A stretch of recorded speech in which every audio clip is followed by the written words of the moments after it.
Najua ukienda kwenye michezo, tuna michezo takriban zaidi ya 80,000 kwa dunia nzima ambayo inachanganya mpaka na tamaduni.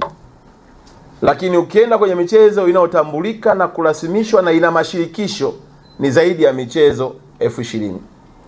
Hapa Tanzania michezo yetu haizidi 10. Tena mpira wa miguu ndio unaongoza, mingine na suasua. Ukienda hata kwenye basket mpaka tumemwachia kijana mmoja Musa, yeye ndio anahangaika peke yake kama ndio wa michezo. Mtu wa michezo, kaa kwenye kiti yako na uenee. Kwenye habari tuna kazi kubwa, tuna maafisa habari mpaka kwenye wilaya. Na inafika mahala wa Tanzania wanaenda kulalamika kwa wanahabari huko mtaani.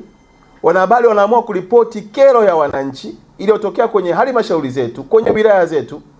Na inafika kipindi tunawachukia wanahabari wanaoripoti yale ambayo walipaswa kuripoti na maafisa habari tulionao sisi wenyewe. Mkurugenzi na msimamizi na mkuu wa idara, naomba ukae kwenye kiti chako na uenee. Ndivyo ilivyo hivyo kwenye sanaa. Ndivyo ilivyo kwenye maeneo mengine.